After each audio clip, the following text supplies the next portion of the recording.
If you want to build a muscular and aesthetic physique with only your body weight, this is going to be the only video that you ever need. Because not only will I be going over training, but I will also be going over what makes a physique so aesthetic. So if you are familiar with any of these topics right here, you can just skip to the timestamp below. First, you have to understand that a physique's aesthetic potential depends a lot on genetics. But everybody can build an aesthetic physique through resistance training and consistency. Genetics can dictate your bone structure, like how wide your shoulders are, how narrow your waist is, how tall you are, muscle insertions, whether or not you have long insertions or short insertions, and how your body reacts to resistance training and dieting. When you look at an aesthetic physique, they probably have what's called a good V-taper, or your waist to shoulder ratio. Having a smaller waist compared to your shoulders gives the illusion of aesthetics.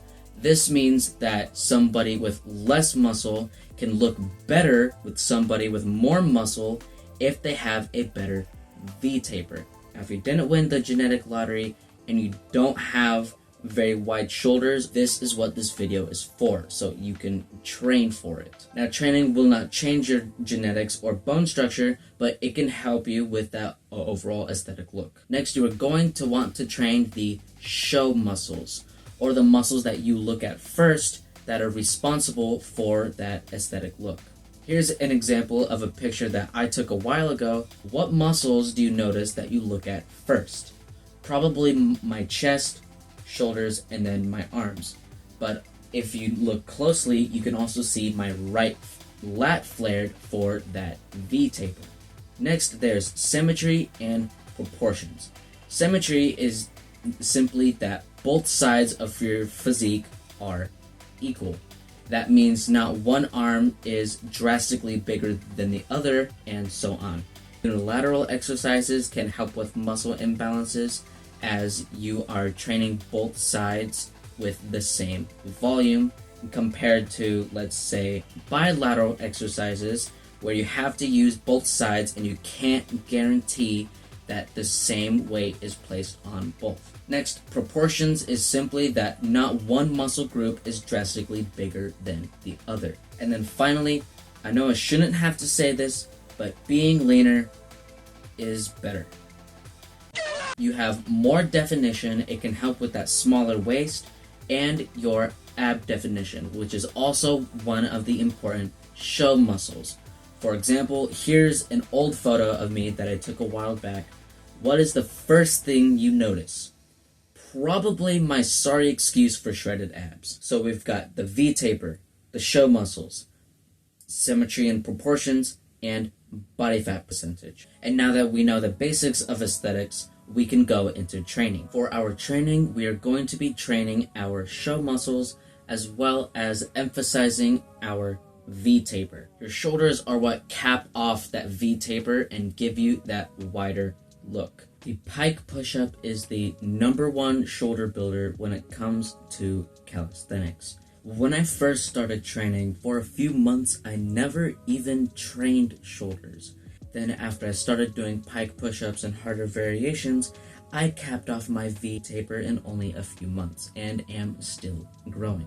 Variations range from the pike hold to full-blown handstand push-ups. Follow the progressions on screen and you'll cap off your V-taper in no time. The #1 muscle that helps you with filling out your shirt is going to be a big chest.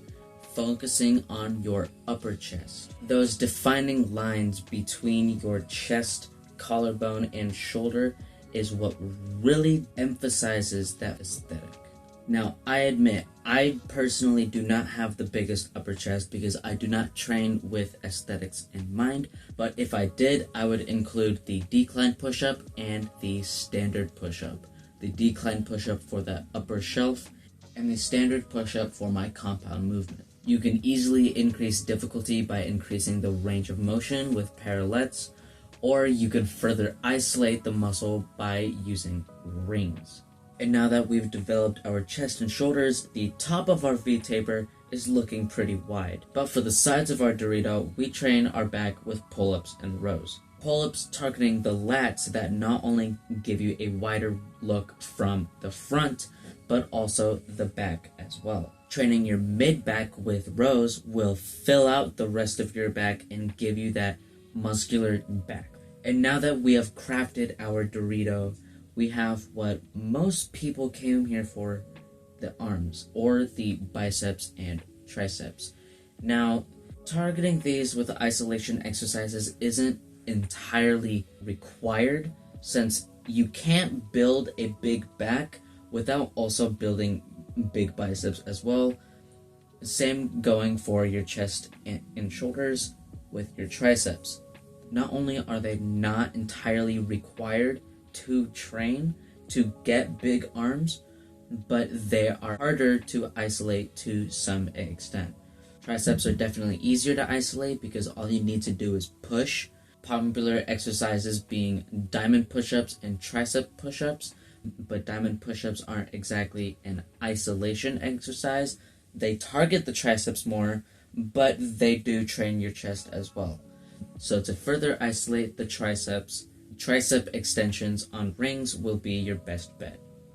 Now, biceps are a little harder. Now, you can always do chin-ups on a bar that will further target your biceps, but not fully isolate, since you are still using your back for that shoulder flexion.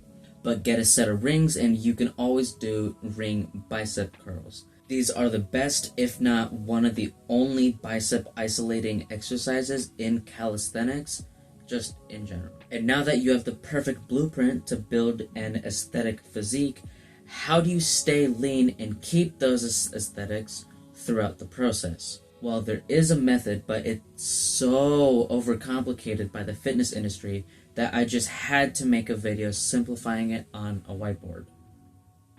Just for you.